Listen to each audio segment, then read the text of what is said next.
Love का कोई language नहीं होता है, फीलिंग्स जो है वो बहुत बड़ी चीज़ है। तो इसमें भी कोई मेरे हिसाब से प्रॉब्लम तो नहीं है। हाँ, कभी कभी जो ट्रांसलेट का ज़रूरत होता है वो। पसंद आया ये शादी का जो रीति रिवाज था, मटकोर हो गया, तिलक हो गया, शादी विवाह, ये सब समझ में आया उनको? सरप्राइज वो इसके लिए थी क्योंकि ये जो उन्होंने प्यार देखा, जो लगाव देखा, जो फैमिली का सपोर्ट देखा, एक दूसरे के लिए सम्मान देखा, तो वो ये देख के वो बहुत ज़्यादा ही एक तरह से मैं बोलूँ तो भावुक भी हो गई थी कि इंडियन जो कल्चर है वो कितना एक अलग है, एक फैमिली है, एक जो रियल लाइफ है वो इंडिया में ही है। गर्व से लोग कहते हैं हमारा बेटवा का 5 लाख मिलल है। अरे तो बेटवा तोरा कितना कमाई बा ऊ ने देखा, दूसरा से लेला के क्या मतलब है, तोरा का बा। तो अगर आप ऐसा सोच के दहेज मांगते हैं किसी से तो आप बिजनेस कर रहे हैं। तो शादी पूरा हिंदी रीति रिवाज के अनुसार हल्दी वगैरह सब कुछ हुआ? जी जी, हल्दी भी हुआ, जो कथा मटकोर होता है, सत्यनारायण भगवान का पूजा होता है। और मैं चाहता भी था और वो भी यही चाहती थी कि शादी जो है रीति रिवाज से करें। तो जब ये हंगरी भी जाएंगी, जो इनके जानने वाले लोग हैं उनके लिए भी वहाँ पे बहुत बेसब्री से हमारा वेट कर रहे हैं।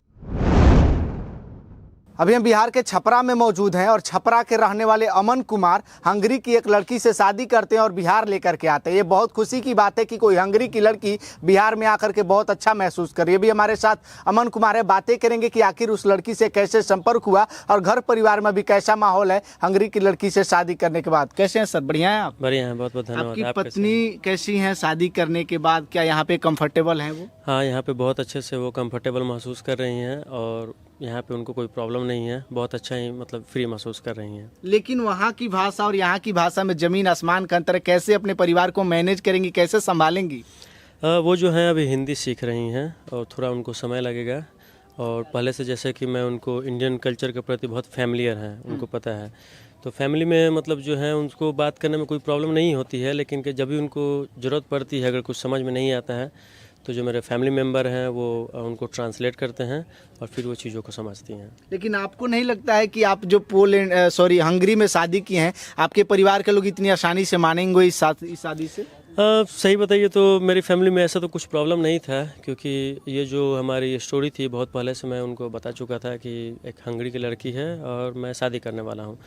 जब उन्होंने बात किया तो मेरी फैमिली को भी वो बहुत अच्छी लगी। तो ऐसा कुछ मतलब कुछ स्ट्रगलिंग नहीं था, ना ही कुछ प्रॉब्लम था कि मतलब मेरे फैमिली में कोई प्रॉब्लम है अगर शादी वादी करे। तो इस मामले में मतलब मैं लकी हूँ कि मेरे माँ बाप हैं, फैमिली मेम्बर हैं, चाचा हैं, जो भी फैमिली मेम्बर हैं मेरे घर में, तो उनकी तरफ से बहुत ही एक सपोर्ट मिला, मुझे एक प्यार मिला। उन्होंने मेरे को प्रोत्साहित किया, ठीक है आप करना चाहते हैं, हम लोगों ने भी बात किया, सबको अच्छा लगा, तो इसमें कोई इशू नहीं था। तो इस मामले में मतलब मैं लकी हूँ। मतलब शुरू से आपके फैमिली में कोई आपका विरोध नहीं किया इस डिसीजन में? नहीं, कोई विरोध नहीं था। हाँ, थोड़ा सा उनके लिए भी था, थोड़ा सा मन में हेजिटेशन था कि हम लोग कम्युनिकेट कैसे करेंगे थोड़ा सा, क्योंकि फैमिली मेम्बर है तो बातचीत तो होती ही होती है।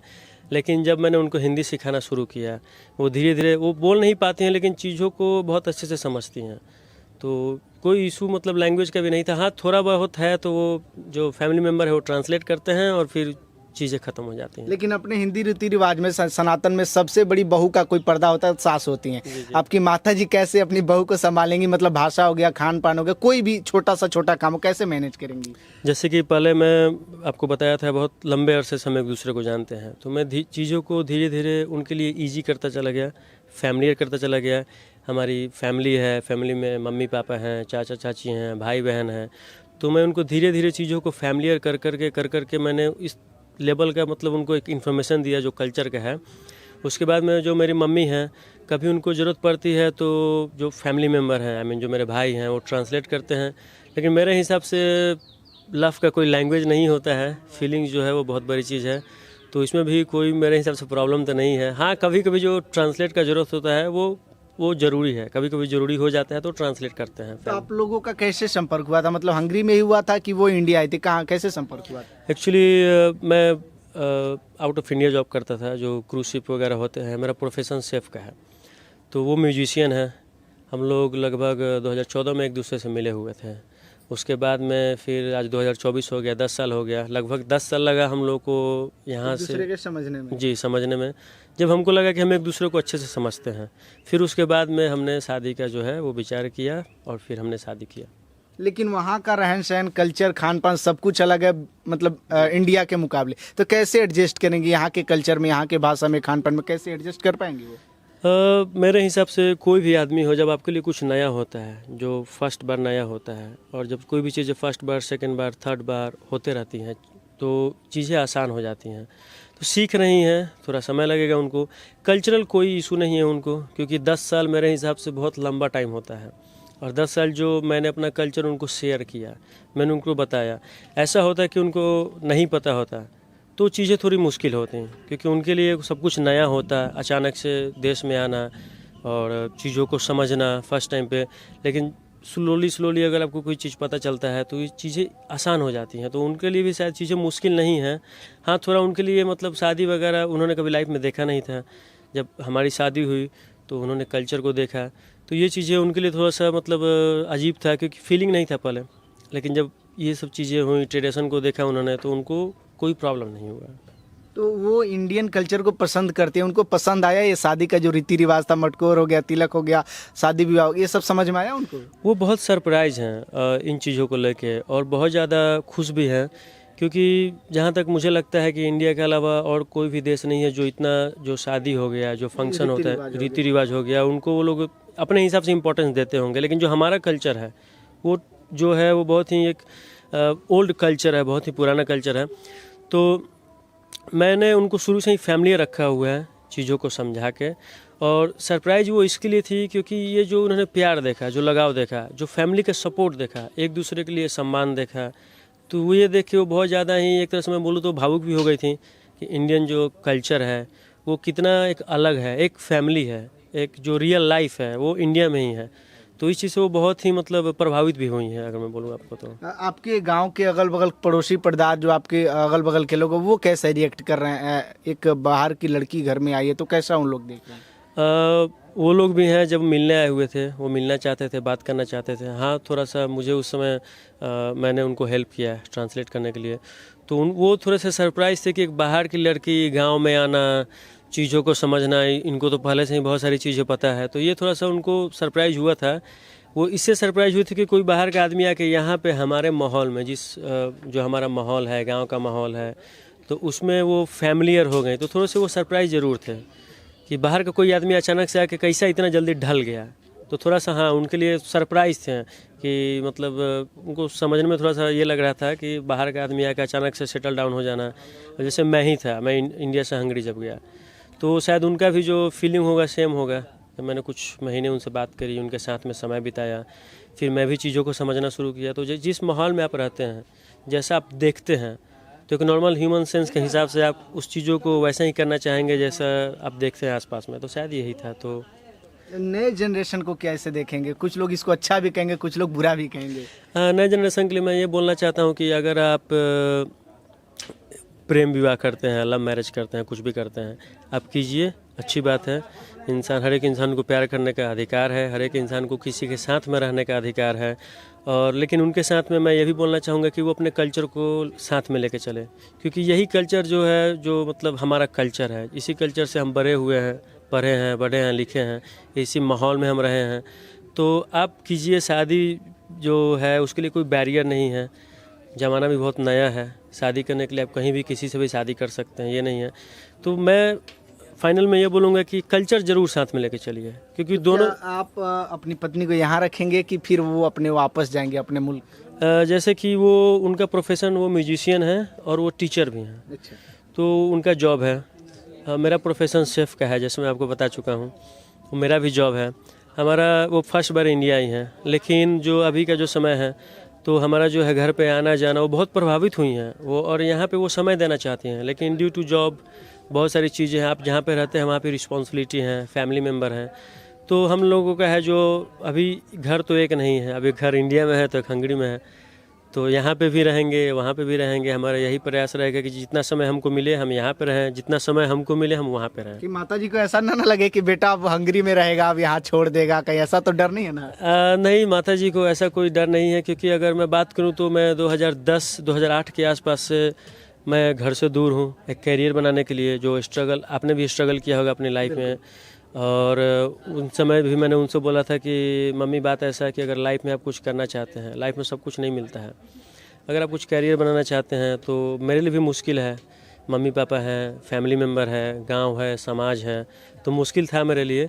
लेकिन जब मेरी जो मम्मी हैं आना जाना बातचीत हुआ तो मैंने उनको बताया भी, तो उनके लिए ये नहीं, हाँ इतना ज़रूर बोलते हैं कि कोशिश आप ये कीजिए कि जितना समय हम एक दूसरे के साथ में बिताएं, क्योंकि मेरी वाइफ होने के साथ में अगर देखा जाए तो वो मेरी एक जो मेरी मम्मी के लिए एक जैसे कि हम मानते हैं कि बेटी जैसी है, तो वो भी चाहती हैं। मेरी मम्मी भी बहुत मतलब जब उनसे मिली फर्स्ट टाइम पे उनका रिएक्शन देखा तो उनको ऐसा फील नहीं हुआ कि कोई बाहर की लड़की है या कोई डिफरेंट कल्चर है। तो हम कोशिश यही करेंगे कि हम अपने फैमिली के साथ में मम्मी के साथ में समय बिताएं, और उनकी भी फैमिली जो हंगरी में है वो भी यही चाहते हैं कि जो समय हमारा है तो अभी जो है हम दोनों फैमिली के लिए समय जो है ये निकालना पड़ेगा। दोनों फैमिली की मर्जी से, उनकी फैमिली भी इससे राजी है? जी जी, उनकी फैमिली भी बहुत राजी है। और ये जो हमने शादी किया हुआ था तो ये जो साजिद था उन्होंने अपने लाइफ में तो पहले कभी देखा नहीं हुआ था, क्योंकि वहाँ का ट्रेडिशन जो है कल्चर है वो दूसरा है। वो ये जो एक शादी हमने करी है तो वो जब वो लोग ऑनलाइन थे, आ नहीं पाए, कुछ हेल्थ इशू की वजह से नहीं आ पाए, तो यहाँ पे उन्होंने देखा और वो बहुत ज़्यादा खुश थे, बहुत ज़्यादा प्राउड फील कर रहे थे कि नहीं चलो यार ऐसा। उनके लिए एक शादी एक बहुत ग्रैंड शादी थी कि उन्होंने कल्चर को देखा, जहाँ भी हमारा जो भी कल्चर होता है उन्होंने ईच एंड एवरीथिंग देखा। अच्छा, अगर आप बिहार में शादी करते तो शायद आप अच्छे जॉब करते हैं, घर मम्मी पापा की इच्छा होती बेटे को अच्छा दहेज मिलेगा, इस शादी में कुछ दहेज वगैरह मिला कि नहीं है? मैं आपको दहेज बताऊँ, को लेकर के क्या सोचते हैं आप? मैं दहेज के लेकर आपको एक बात बताता हूँ। आप एक इंडिपेंडेंट हैं, आप अगर आप हेल्दी फिट हैं, आई मीन आप अच्छे हैं, आप जॉब कर सकते हैं, तो मैं बिलीव करता हूँ कि अगर मैं सब कुछ कर सकता हूँ, मैं एक्सपेक्टेशन नहीं रखता हूँ कि किसी से आप मेरे को कुछ दीजिए। तो दहेज के मामले में मैं थोड़ा सा मतलब वैसी सोच नहीं है मेरी कि मैं उस लायक में हूँ, मैं कैपेबल हूँ, मैं खुद कर सकता हूँ। अपनी शादी मैंने करी है तो फिर मैं उनसे एक्सपेक्टेशन क्यों रखूं वो मेरे को दहेज दें, पैसा दें, ये दे वो दे, कि मैं उससे उनका ख्याल रखूं। फिर मेरा शादी करने का तो कोई मतलब बनता ही नहीं है। तो दहेज के मामले में मेरा यही है कि दहेज का कोई जो है मतलब हाँ गांव समाज में होता है, लोग सोचते हैं दहेज आपको पता है ये अच्छी चीज़ तो है नहीं। हमें जितने भी लोग ऑडियंस गर्व से लोग कहते हैं हमारा बेटवा का 5 लाख मिला है। अरे तो बेटवा तोरा कितना कमाई बा ऊ ने देखा, दूसरा से लेला के का मतलब बा, तोरा का बा, है का मतलब ही बा, तोरा का बा। आप दूसरे से मांग रहे हैं तो अब क्या है, आप अपने बच्चे को इस दिनों के लिए तो आप पैदा नहीं किए हैं। तो अगर आप ऐसा सोच के दहेज मांगते हैं किसी से तो आप बिजनेस कर रहे हैं कि अपने बच्चे को हम बड़ा कर रहे हैं, 10 लाख मिली, 5 लाख मिली। तो लोगों का अपना अपना सोच है, मैं अपना सोच जो है मैं सब किसी के ऊपर थोप नहीं सकता हूँ। मैं ऐसा सोचता हूँ, मैं जॉब करता हूँ, उतना पैसा कमा लेता हूँ कि ज़िंदगी आसानी से निकल जाए। तो दहेज के प्रति ना कुछ दहेज का ना मेरे मम्मी पापा या फिर उनको जो है ऐसा कुछ था कि नहीं दहेज लेना है या देना है, कुछ डिमांड नहीं। मैं इनफ हूँ अपनी वाइफ के लिए, अपनी फैमिली के लिए, तो इसमें कोई प्रॉब्लम नहीं था। तो आपकी शादी पूरा हिंदी रीति रिवाज के अनुसार, हल्दी वगैरह सब कुछ हुआ? जी जी, हल्दी भी हुआ, जो कथा मटकोर होता है, सत्यनारायण भगवान का पूजा होता है। और बिहार में खासकर हम लोग बहुत ज़्यादा ही मतलब जो हमारा बहुत जो ओल्ड कल्चर है, अब मुझे भी उतना नहीं पता है, मतलब जो पानी काटने का रिवाज हो गया, फिर कुछ रिवाज में मेरे मामा जी हैं उनका भी रोल होता है, इमली घोटाने का। जी इमली घोटाने का हो गया। फिर वो जो बाहर घूमते हैं शादी के दिन, हमारे भोजपुरी में उसको बिलौकी मांगना बोलते हैं, कहीं पे अलग अलग नामों से जाना जाता है। तो ये सब चीज़ें हुई और मैं चाहता भी था और वो भी यही चाहती थी कि शादी जो है रीति रिवाज से करें।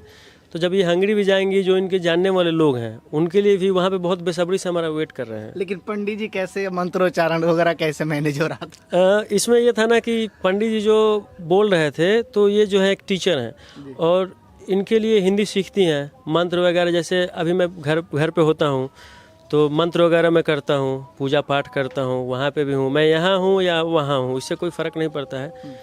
तो वो सुनती हैं, वो देखती हैं, समझती हैं और बहुत बार मेरे साथ में आके वो खुद पूजा करती हैं। मेरे को पूजा करता हूँ, फेस्टिवल हो गया, दीपावली होता है, तो मैं उसके लिए मुझे मतलब सोचना नहीं पड़ता है कि अगर मैं काम पे हूँ कि मेरे को ऑर्गेनाइज करना चीज़ों को। उनको पता है दीपावली है भाई तो पूजा होगा, घर में दिया जलाया जाएगा, पटाखे हो गए, डेजर्ट हो गया, जो भी है। तो इस चीज़ के लिए मैं थोड़ा सा इसमें भी लकी महसूस करता हूँ कि मतलब मुझे कुछ सोचना नहीं पड़ता है, वो सब चीज़ों को खुद ही ऑर्गेनाइज करती हैं और हम दोनों साथ में मिलकर सेलिब्रेट करते हैं। क्या नाम है उनका, हंगरी का क्या नाम है, और कुछ इंडियन नाम अभी सिलेक्ट हुआ है कि नहीं? जी, उनका जो नाम है हंगरी का वो विवियान यारवास है, जो उनका ट्रेडिशनल जो वहाँ का उनका नाम है। और जो मेरे नाना जी हैं तो उन्होंने बोला कि ठीक है उनका नाम तो है ही, लेकिन उन्होंने प्यार से उनका नाम अर्चना रखा है, अर्चना कुमारी जो है। मतलब घर परिवार के लोग अर्चना के नाम से उनको बुलाते हैं। जी जी जी, मेरे नाना जी मेरे पूरे फैमिली मेम्बर हैं, मैं उनके लिए उनको बहुत धन्यवाद देना चाहता हूँ। वो चीज़ों को समझे, कोई भी जो थे मेरे फैमिली में उन्होंने कोई भी अपना मतलब ये विरोध प्रकट नहीं किया है कि बहुत सारी फैमिली में लोगों का अपना अपना सोच है जो कल्चर के प्रति।